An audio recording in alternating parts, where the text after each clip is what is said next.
এক্সেলে এমন একটা shortcut key যদি আমরা পেতাম, যেটা ইউজ করলে আমাদের টাইমটা অনেকটা সেভ হয়ে যেত। তো আজকে আমরা এরকমই একটা শর্টকাট কি শিখবো, যে শর্টকাট কি মাধ্যমে আমরা ধরো আমরা শুধু একটা নাম সিলেক্ট করব, এবং নাম সিলেক্ট করার সাথে সাথে বাকি যেই সাবজেক্টগুলো রয়েছে আর ডিটেলসটা আমাকে ও এই টেবিলে শো করবে। তো ধরো আমার এখানে একটা মার্কশিট আছে, এই মার্কশিটে অনেক আমার স্টুডেন্টদের ডিটেলস রয়েছে। তো আমি এখানে নামের এগেনস্টে যে শর্টকাট কিটা ইউজ করব, সেটা আগে আমাকে কি করতে হবে, আমাকে এই কলমটা মানে আমার যেহেতু নেম এই কলমে আছে, কলমটা আমি সিলেক্ট করে দিলাম। এইবার শর্টকাট কিটা কি হবে, কন্ট্রোল প্রেস করব প্লাস শিফট প্লাস এল। যখন আমি করবো দেখো এখানে একটা আমার ফিল্টার চলে আসলো। এবার দেখো, এবার এই ফিল্টারটা আমার উপরে দেখাচ্ছে, কেন দেখাচ্ছে জানো? কারণ আমি যেহেতু উপরে পুরো কলমটাকে সিলেক্ট করেছি। এবার তুমি যদি চাও যে পার্টিকুলার এই রেঞ্জটাই আমি সিলেক্ট করে এইখানে দেখাতে চাই, তাহলে তোমার শুধু এই রেঞ্জটাই সিলেক্ট করতে হবে। তাহলে আমি কি করবো, কন্ট্রোল জেড করে আমি আবার আগের ফর্মে ফিরে আসবো।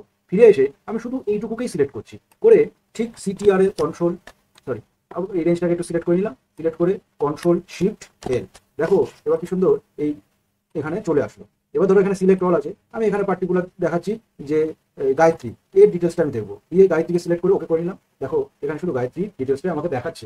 এরকম ভাবে তুমি কিন্তু বাকিগুলো করতে পারো। তুমি চাইছো যে গায়ত্রী দেখবো আর অনিশাকে দেখবো, তাহলে দুটো সিলেক্ট করলাম, দেখো গায়ত্রী আর অনিশার ডিটেলসটাই কিন্তু এখানে শো করছে। সেজন্য এই শর্টকাট কিটা খুব হেল্পফুল, এবং এই শর্টকাট কিটা আমাদের এক্সেলে অনেকটা টাইম কিন্তু সেভ করে দেয়। এই শর্টকাট যদি তোমাদের হেল্পফুল লাগে, তাহলে একটা লাইক দিও, আর চ্যানেলটাকে সাবস্ক্রাইব করে এরকম ধরনের সুন্দর সুন্দর ট্রিক্স অ্যান্ড টিপস পাওয়ার জন্য ধন্যবাদ।